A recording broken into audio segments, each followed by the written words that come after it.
Apostille বলতে যেই একটা কিউআর কোড দেখি, এই কোডটাকেই মনে করি অনেক সময় সত্য, কিন্তু এই কোডে যখন আমি রিড করি তখন একটা ওয়েবসাইটকে কিন্তু রেফার করে দিচ্ছে। সে ওয়েবসাইটটা কিন্তু হইতে হবে অবশ্যই mygov.bd। কোনো একটা ভাই এরকম একটা প্রতারণার শিকার হয়েছিল। মাই গভের মাঝখানে একটা স্ল্যাশ, একটা ড্যাশ আছে।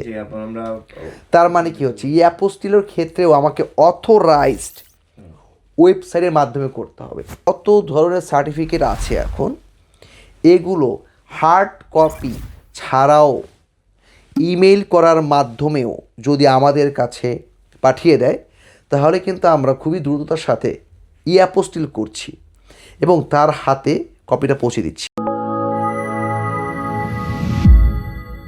আসসালামু আলাইকুম ভাইয়া। অ্যাপোস্টিলে নিয়ে আমরা বেশ কয়েকটা ভিডিওতে ডিটেলস বলার চেষ্টা করছিলাম, তাও আসলে মানুষের মধ্যে অনেক রকমের বিভ্রান্তি ছড়াচ্ছে বা মানুষের মধ্যে এখন অনেক রকমের কনফিউশন আছে যে আসলে আমরা অলরেডি আমাদের ভিডিওগুলোতে বলে দিয়েছিলাম আসলে কোথায় করবে, গভর্নমেন্ট অলরেডি বলে দেওয়া ইত্যাদি ইত্যাদি।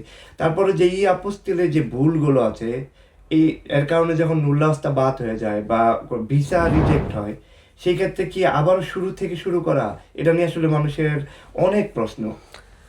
আসলে তুমি তো মিন করলা ভিসা বা নুল্লাস্তা, ওভারঅল যে সিচুয়েশনটা, যে কোনো নতুন একটা রুলস যখন চালু হয়, তো সেই রুলসটা সম্পর্কে যারা রুলস অ্যাপ্লাই করে আর কি, তারাও অনেক সময় কনফিউজ থাকে। কারণ দেখা যায় নতুন একটা নিয়ম যখন আসে, তখন সরকারি কর্মচারী বা কর্মকর্তাগণ সবাই কিন্তু এর ব্যাপারে আপডেটেড হয়ে ওঠে না একই সাথে। Okay, by the passage of time slowly অনেকে আস্তে আস্তে আপডেট হতে থাকে। আমরা যেটা বলবো, অ্যাপোস্টিল বিষয়টা এতটাই সহজ করেছে যে আমরা এখন ইতালিতে থেকে আমরা বাংলাদেশের যে কোনো ডকুমেন্ট বাংলাদেশের বাইরে ভিন্ন কোনো দেশে, অন্য কোনো দেশে, ওকে, বৈধভাবে, ওকে, ওই ডকুমেন্টকে বৈধ করার জন্য এই অনলাইন বেসড কাজটা করলেই হয়ে যাচ্ছে। কিন্তু এখন বেসড অন ডিফারেন্ট কান্ট্রি ভিন্ন ভিন্ন নিয়ম থাকতে পারে, কিন্তু আমরা প্রথম যেই সেই ফেজটার কথা বলছি, যে আগে যেমন আমরা ম্যানুয়ালি করতে হতো, যে কেউ একজন আত্মীয় স্বজনের মাধ্যমে অথবা বন্ধু বান্ধব অথবা ঢাকার কোনো অফিসের মাধ্যমে এই মিনিস্ট্রির কাজগুলো করতো, ল মিনিস্ট্রি, ফরেন মিনিস্ট্রি করতো, রাইট?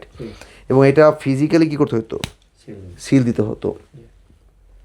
তো এই ক্ষেত্রে এই ফিজিক্যালি সিলটা আবার অনেকে নকলও করতো, আমরা সবাই জানি, এবং এতে করে ফলস যে ডকুমেন্ট বা অ্যাটেস্টেশনের পরিমাণটাও বেশি ছিল। এখন আমরা জানি এই যে অ্যাপোস্টিলের মাধ্যমে এটা একদমই জিরো হয়ে গেছে, কিন্তু শিক্ষিত বা সজাগ যারা, তাদের জন্য জিরো হয়েছে। কিন্তু এখনও যারা আমরা কিছুটা হলেও সজাগ না, জানি না এটা কি, বুঝি না, তারা অ্যাপোস্টিল বলতে যেই একটা কিউআর কোড দেখি, এই কোডটাকেই মনে করি অনেক সময় সত্য, কিন্তু এই কোডে যখন আমি রিড করি তখন একটা ওয়েবসাইটকে কিন্তু রেফার করে দিচ্ছে। সে ওয়েবসাইটটা কিন্তু হইতে হবে অবশ্যই mygov.bd, মানে যেটা অলরেডি নির্ধারিত করা। এক্স্যাক্টলি। আমরা রিসেন্টলিও বলেছি ভিডিওতে এবং এখনও বলছি যে আমরা নিজেই দেখেছি কোনো একটা ভাই এরকম একটা প্রতারণার শিকার হয়েছিল। মাই গভের মাঝখানে একটা স্ল্যাশ, একটা ড্যাশ আছে। তার মানে কি হচ্ছে, অ্যাপোস্টিলের ক্ষেত্রেও আমাকে অথরাইজড ওয়েবসাইটের মাধ্যমে করতে হবে। ওকে, তো এতে করে যেটা হবে, এক্স্যাক্টলি মিলান থেকে শুরু করে ইতালির যে কোনো প্রান্তে যে কোনো ভাই বা বোন বা ফ্যামিলি, ওকে, তাদের ম্যারেজ সার্টিফিকেট থেকে শুরু করে বার্থ সার্টিফিকেট, ডেথ সার্টিফিকেট, মানে এনি টাইপ অফ এফিডেভিট, অনেকের ক্ষেত্রে আমরা জানি যে এখানে অ্যাডভোকেট প্রকুরা বাংলাদেশে পাঠিয়ে দেয়, কারণ রিকেদেন্তে তখন বাংলাদেশে আছে। তো ওই সময়ে কিন্তু এই অ্যাপোস্টিলের বিষয়টাও করতে হয়, রাইট? এই যে ফ্যামিলি সার্টিফিকেট মানে কি যত ধরনের সার্টিফিকেট আছে এখন, এগুলো হার্ড কপি ছাড়াও ইমেল করার মাধ্যমেও যদি আমাদের কাছে পাঠিয়ে দেয়, তাহলে কিন্তু আমরা খুবই দ্রুততার সাথে অ্যাপোস্টিল করছি এবং তার হাতে কপিটা পৌঁছে দিচ্ছি।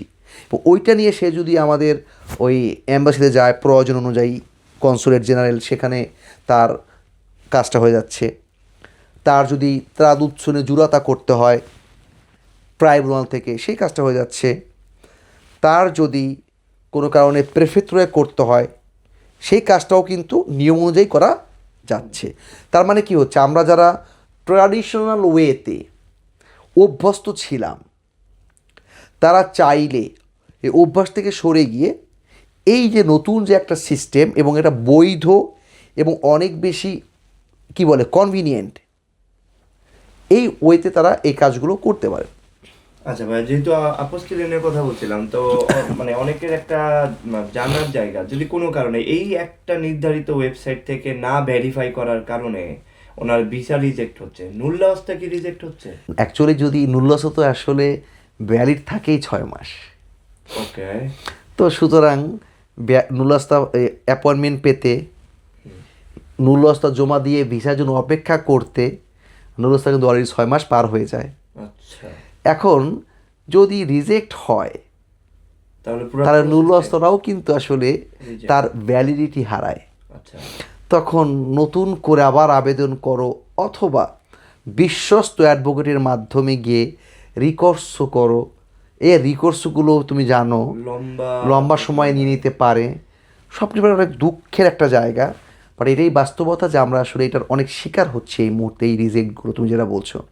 তার মানে আমরা বুঝে যাচ্ছি আসলে নুল্লাহসটাও তার আসলে সময়সীমার অভাবে এক্স্যাক্টলি। তো যাই হোক, আমরা মূল যে কথা নিয়ে কথা বলছিলাম সেটা হচ্ছে অ্যাপোস্টিল। অ্যাপোস্টিলটা তাহলে আমরা সবাইকে বারে বারে এই ভিডিওগুলো করছি এই কারণে, আমাদের তথ্যগুলো যেন মানুষের কানে যায় এবং তারা মিনিমাম একটা ভাবনার জায়গা তৈরি হয় যে আসলেই তো ব্যাপারটা যৌক্তিক, তাহলে আমরা কেন ওই প্রক্রিয়াতে এখনও এত বেশি সময় নষ্ট করব। ওকে, তো দ্রুততার সাথে আমরা কাজটা করে ফেলি না কেন? এই যে প্রশ্নটা তাদের হৃদয়ে জাগানোর জন্যই আমাদের ভিডিওগুলো বারবার করছি।